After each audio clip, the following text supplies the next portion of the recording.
Week 4, the battle of 3-0s. The battles of teams that have somehow made it through this quarter unscathed. Other teams just screwing the pooch. It is what it is.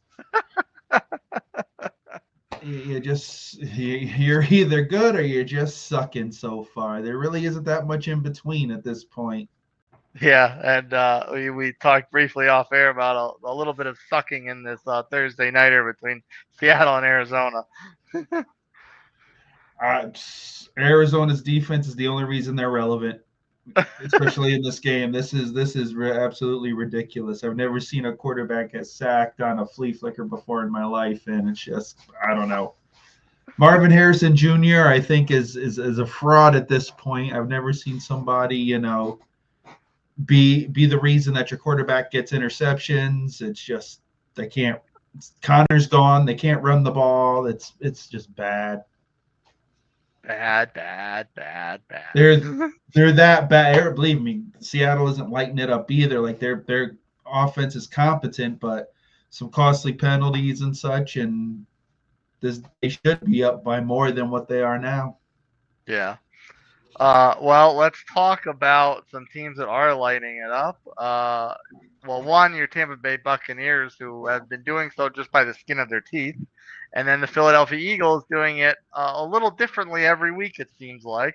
But nevertheless, both are 3-0, and they meet in Tampa for, I guess this is kind of a rivalry because you guys tend to play each other in the playoffs, every few years or so.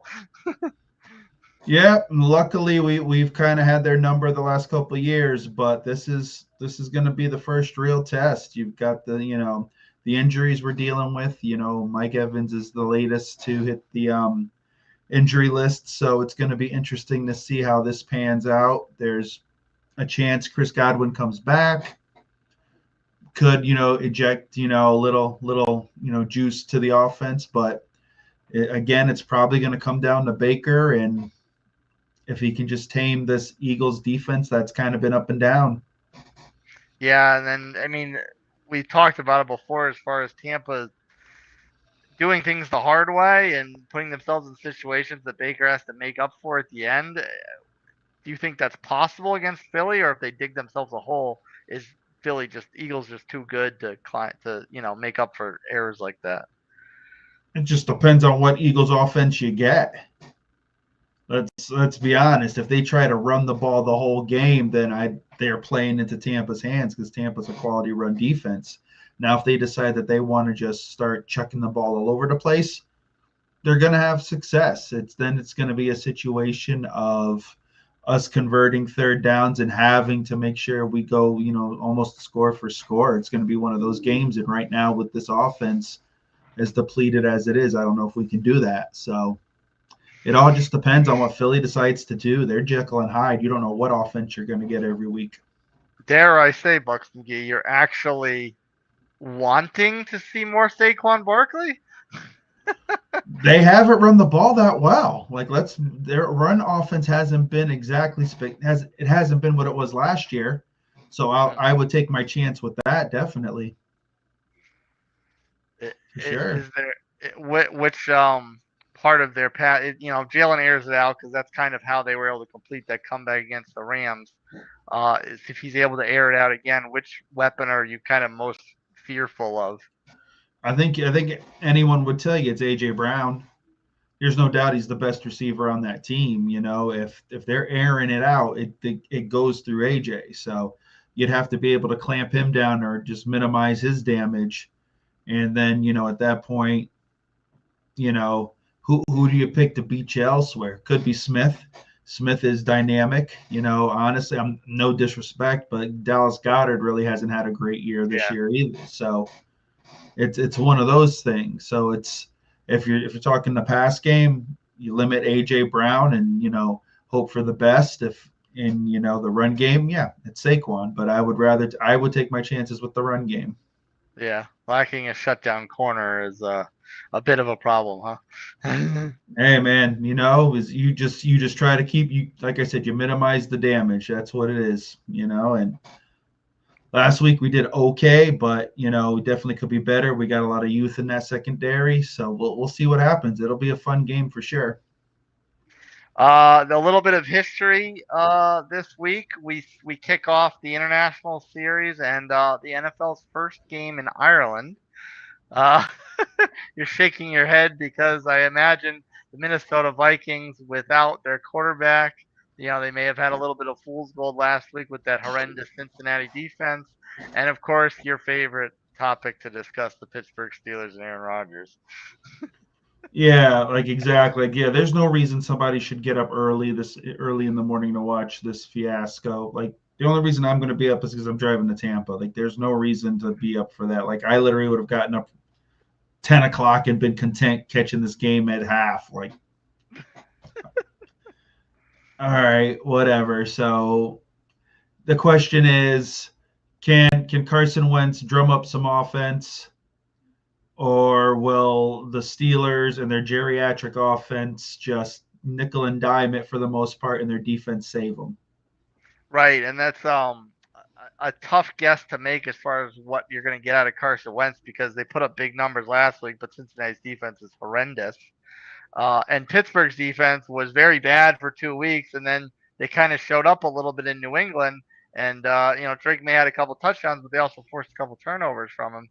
So you don't know which Pittsburgh defense you're going to get, and you're not quite super confident in Carson Wentz replicating success against a defense that has had some struggles this year, but probably is not as bad as the Bengals. No, but for Minnesota, Jordan Addison makes his return off of suspension, so I think that helps that offense a lot. Spreads things a little bit more, evenly for the offense. Steelers are going to have to, man up a little bit. Now that secondary is a little long in the tooth. Let's be honest. Slay and Ramsey, they're still quality corners, but they are a little older, so there might be a situation where they're going to test the secondary and see what happens. The key to it is going to be the line. If the offensive line can hold up well, I think they've got a solid chance. I don't think the Steelers can go score for score with them. They're not built that way. No, especially because Aaron Rodgers has a little bit more of a more difficult assignment with the Vikings defense, which is, played, a pretty decent thus far in the early going. Yeah, they're a slow, methodical offense. Let's be honest. Give Rodgers credit; he isn't making too many mistakes. But yeah, if Minnesota scores on their first 3 possessions, let's just say, I don't think the Steelers can match that. So it's just going to be their defense holding Minnesota to 3 and outs and field goals, and hoping that Aaron can sustain long drives and keep that offense off the field. Even though it's Carson Wentz, they still have the playmakers. Yeah, and I certainly wouldn't have guessed that we would have seen a resurgence from Johnny Smith this year. You just find yourself in the right spot, and any spot was better than Miami. So hey, Aaron can't move around, so he's looking to get rid of the ball. So it's a tight end's dream at this point. Yeah, this is true.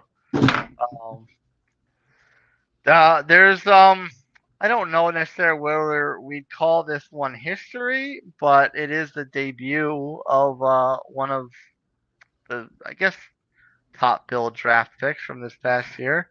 And now I don't necessarily. We talked about this before. Russ kind of getting the shaft. I don't know what they really expected was going to happen. Now that we've certainly dumped on the Chiefs a lot this year, but the one good thing about the Chiefs was their defense. I don't really know what you would have expected Russ to do against that defense, and saying like win this game or you're done is kind of unfair situation to put on Russ in that situation. And now Jaxson Dart just gets a free pass to kick off his NFL career. This is a coach and a GM trying to save their jobs, point blank. That's what this is. You have to give, I guess, Daboll some kind of credit in the sense that he takes this job. He really doesn't have his guy, his quarterback, so he's kind of got to work through what he has.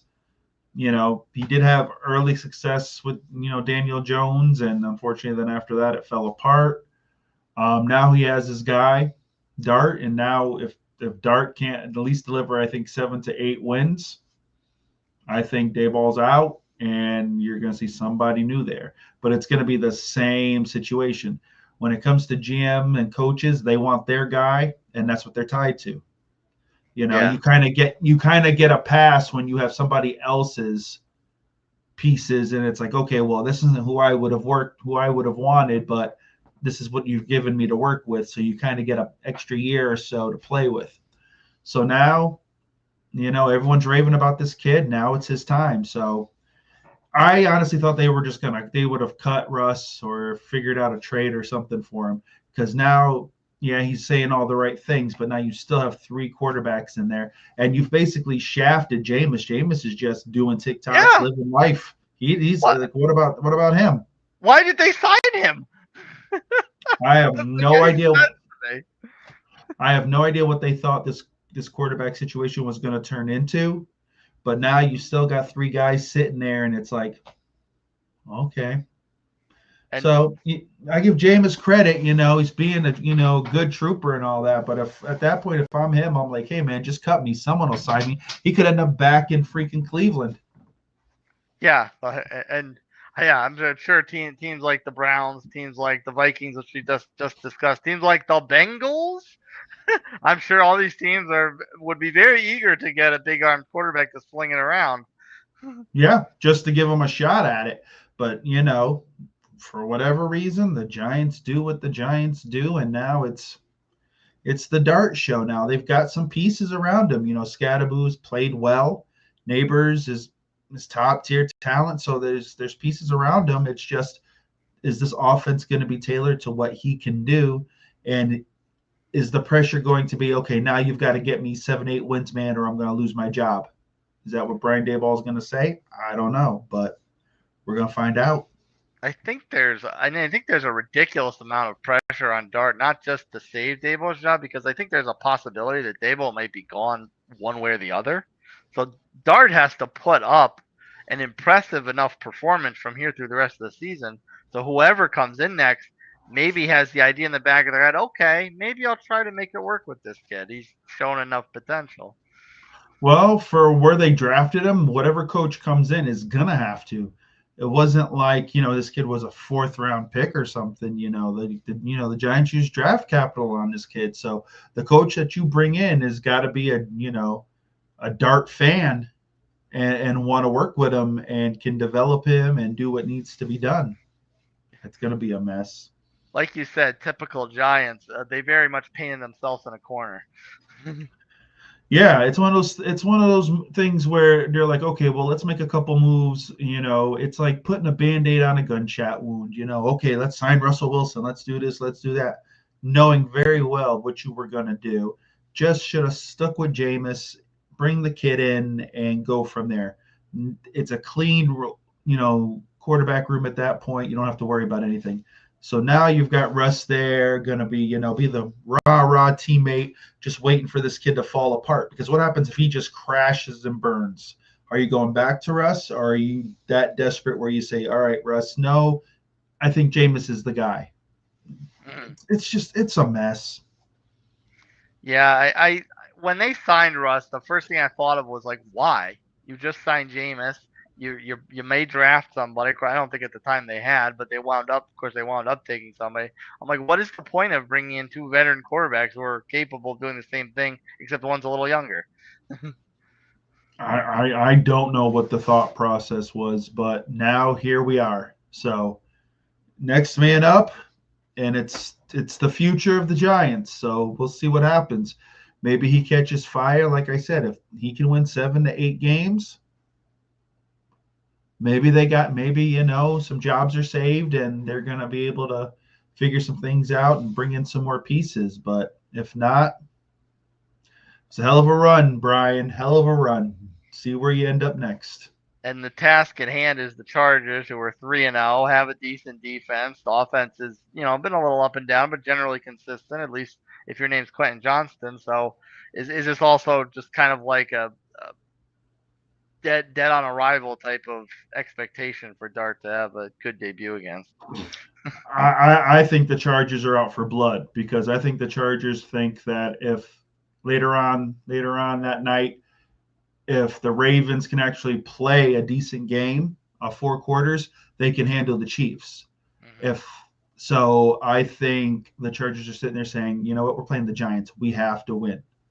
Because if the Ravens handle their business, that then people are going to have the conversation of, are the Chiefs going to make the playoffs? Because at that point, you're sitting there 1-3 and questions aplenty. So I think for the Chargers, this is one of those games where you have to do what you need to do. Right. And aside from the usual West Coast, East Coast, early internal body clock thing, I wouldn't expect too much upset potential out of this. We could be surprised, but I certainly would be very, very surprised. Yeah, I don't think that's enough to really do anything now. The Giants do have a solid pass rush and stuff. It's not like they're total pushovers, and like I said, they were able to run the ball a little bit on the Chiefs last week. So we'll see what happens. But if the Chargers can just do what they normally do, they should win this game. And it did slip my mind before, so I do apologize. Let's talk about those Chiefs and Ravens because Baltimore needs a rebound off that shootout heartbreaker against the Lions. And the Chiefs, yeah, they got the first win. They got off the schneid, but they beat these Giants we were just discussing. So I almost feel like this is going to be reality setting back in for the Chiefs because, like, we've dumped on their offense quite a bit. I don't really even in spite of what the Ravens offense has been this year, I don't really see the Chiefs as having enough to keep up with them.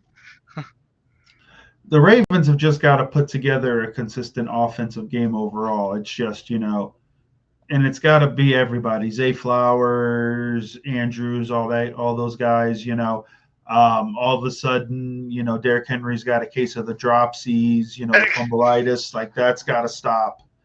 It's still the Chiefs. You got to handle your business. They should have enough to beat the Chiefs. Like they really should. If somehow the Chiefs pull this off, then the Ravens are just a farce and just whatever. They're there just for shits and giggles at this point. I was gonna say if the Chiefs somehow pull this off, I think you're gonna be opening the door up at the motel. Oh yeah. Oh, the fraudulent penthouse is ready to go. Like we're waiting. We got towels and everything ready to go. Like the Chiefs are a wounded animal, and if teams want to put them away, this is the perfect time. Like literally, the NFL should be sitting there saying, "All right, Baltimore, this is it. You want to be the team. This is it. If you can't put them away, and they're in this state." This version of the Chiefs, if you can't put this team away, then you guys you aren't it. No, it's and every time because of course the Ravens are going to have their fair share of primetime games left this year. If they could somehow lose this game, we're going to be watching every Ravens primetime game or every Ravens nationally aired game from here to the end of the season, and we're just going to be like, I can't trust this team. We can't trust them. No, you're just going to sit there and say, okay, so which how bad are they going to choke this away? It's like people are begging for this team to ascend and be that team, and for some reason it's like I don't know, they can't do it. So now you're sitting there looking at the team that you've been trying to knock off for the last couple of years, and they are walking and limping, wounded. They don't have all their pieces. If you can't put them away, then there is a problem. So this is the gut test. And then I think if they do lose as well, you've got to start, everyone loves the coach and he can do no wrong. I think you have to sit there and say, maybe you do need a new voice in that locker room. No, he's almost getting into Mike Tomlin territory without the 500 records. Yeah, exactly. Like he's like the 12-5 Mike Tomlin. Like, in a couple, and he gets you an extra couple playoff games a year. And that's great and all, but there's a point where it's like, okay, you need to get over the hump. Like, that's great, but it's what have you done for me? And when it comes to that, it's it's Super Bowls. So what's the issue? Why can't you take this team to that level? You'll never say anything bad about Lamar or anything like this. So then what's the issue? This team with all the talent in the world. Is it Lamar having too much on his shoulders? Is it the weapons being unfulfilling, or is it the defense just not being a very good unit? I don't know. Like the defense, there's times when that defense plays really well, and then there's times where that defense just absolutely sucks. If that defense was mid and just gave up 21 points a game, with that offense, it still should be enough.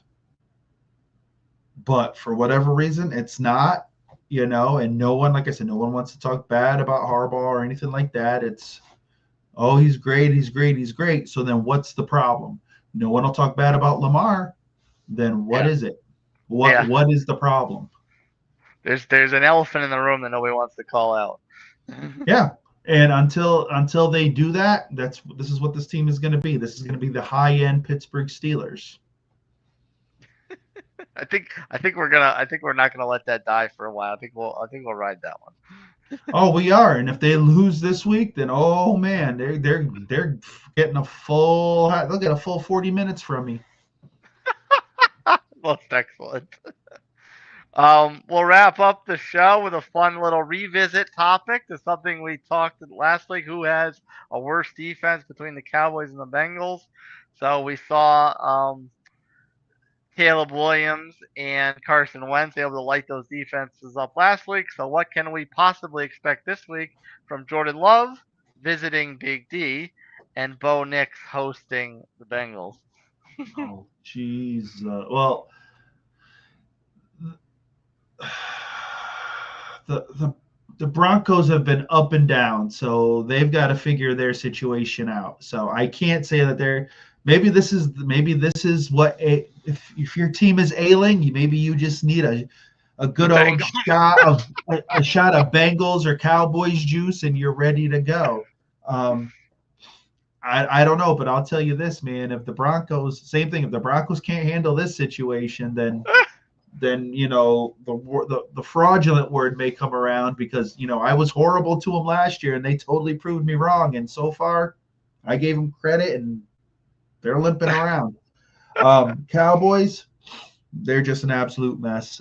CD's out for at least 3 to 4 weeks. So your offense is going to be the George Pickens show. Mm-hmm. And we saw how that worked in Pittsburgh. Yeah.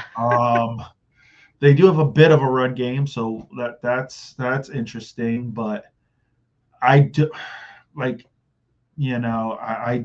know what it's going to be this week for them. I just don't know. But Dallas is just going to have to try to figure out how to score points, and their defense. The defense is. But the thing with Green Bay is, we're waiting for them to be this juggernaut type offense and just be like, yeah, they're guaranteed. This is the team. But Jordan Love is going to throw a pick. He's going to throw an ill-advised couple passes, and this is the team that lost to Cleveland. Now, mind you, Cleveland's defense is solid, but they still should have beaten Cleveland. So I can't sit here and be like, oh yeah, they're going to roll Dallas, because all of a sudden Dallas may get this may all of a sudden wake up in the morning and think, hey, we're pretty good, and actually play a solid defensive game, and somehow it's going to come down to Love throwing a pick, and somehow the Cowboys pull it off on an 89 yarder from Aubrey there, who wins the game. Which no one would doubt it if you made that. Let's be honest. If Dallas somehow keeps this game close and it comes down to a kick, you got to give Dallas the edge. Like this guy, he's Justin Tucker 2.0. Dare I say, after those notes on the Packers, we may have a situation where everything goes wrong and the fraudulent penthouse is having no vacancy. It's the truth. Like the Packers are slowly becoming what the Ravens are now. Everyone wants to anoint them, but they just can't do it. Now, is it because they're young? I don't know. There's talent there. That defense is ridiculous. The defense is doing its job, but the offense isn't. So if you put 13 points on this Packer defense, is that enough to beat them? It's like the mirror image of Baltimore. Yeah, exactly. So they've got to make a statement game. Yes, Dallas is not the best thing in the world, but these are the teams you're supposed to sit there and be dominant and handle it. So if Green Bay falls to the side, then your NFC picture starts to kind of, at least at the quarter mark, you kind of sit there and say, who are your teams that you say, all right, I believe in them. How strange, Bucks McGee. Only a few weeks ago, we were talking about this is Micah's homecoming. That's going to be the big storyline, and we're not talking about Micah at all. No, because he's gonna. They should handle that defense. Should handle business. Like it shouldn't be like if Dallas was at full strength, then I think you kind of have a little more. You're like, oh, okay, all right. But you're sitting there going, all right, Dallas is limping in here. Micah should handle this. The more concern is, will their offense match their defense's energy? That's the issue. Yeah. Because right now, if they, like I said, if they bail out and the Cowboys somehow beat them, first of all, I think it's the upset of the week. And then you're sitting there saying, okay, Green Bay, are they in that upper level of the NFC? I don't know. And now so then Detroit takes back the throne in the North, I guess. Detroit's the team that, and then you say, okay, well, who else? If you had to pick three teams out of the NFC, you'd pick them. You'd pick Philly, and even with a loss, I'm sorry, I think Tampa sniffs around. Tampa's at least the top 4 or 5 because they've proven they can win games in the last minute because everybody else is shit in beds. Yeah. Shit in beds and losing quarterbacks. Yeah, exactly. Or maybe Carolina. You know how they like to handle business. That's right. Oh, those Falcons. Washington maybe, because who knows if no one knows if what's his name's going to be back this week. If Daniels is back this week, so there's a lot of upheaval. So these teams that are supposed to handle their business need to handle it. These are the games, and some of these teams just don't do it. Well, we always handle business, Bucks McGee. You may have some new tenants to talk about when we meet again on Sunday night. Check out Sunday Scaries with Bucks McGee wherever you get your podcasts, YouTube, Rumble, Spotify, and Apple Podcasts, or take us off air with your final thoughts as we look ahead to Week 4. Well, it's Week 4 so far. It looks like Arizona's hanging around. Don't know what's going to happen with that fiasco. Green Bay's on watch. I'm sorry, I don't trust you. Ravens on watch. Don't trust you. So it's going to be a situation of whether, your team, if they're good, handles business, or if the MASH unit upstarts somehow pull off some upsets. Watch where you're betting your money, but it's going to be a good one.